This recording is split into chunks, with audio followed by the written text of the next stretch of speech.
Switch gears to some huge developments today in the Jamey Noel theft case. The former Clark County Sheriff is charged with 15 felonies, accused of assigning county employees to work on his personal property, selling county vehicles for his own gain, and more.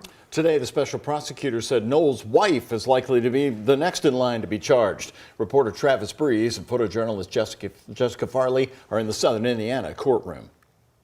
The special prosecutor said today he was prepared to bring criminal charges against Misty Noel, Jamey Noel's wife. The judge even hinted that she might be arrested in the courtroom on Tuesday.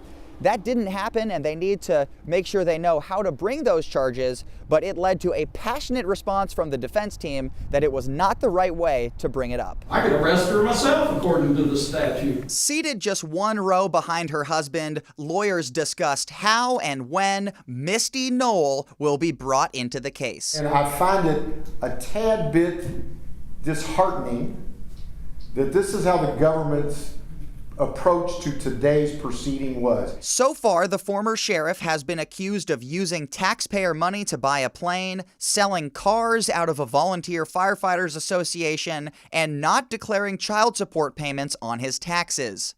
The state prosecutor didn't specify what kind of charges could be coming Misty's way. The state is now prepared to move forward on criminal charges against certain defendants, primarily Misty Noel. Rick Hurdle was looking for guidance on how to bring the charges because a special judge has been brought in for the Jamey Noel investigation with no mention of his wife. The judge was willing to have a hearing right then and there. If you want to arrest her, she's sitting in chair 2 front row. Well, I gotta have probable cause before I can do that. Defense attorney Larry Wilder objected to her being arrested when the jurisdiction and bond was not clear. Just to punish them in advance seems a little bit like a strategy that is outside the bounds of all of the trial rules that have been invoked by the Supreme Court. Hurdle didn't want to have a probable cause hearing Tuesday, and the two sides will make sure of the proper way to do it, but the charges could be coming any day. In Jeffersonville, Travis Breeze, WHAS 11 on your side.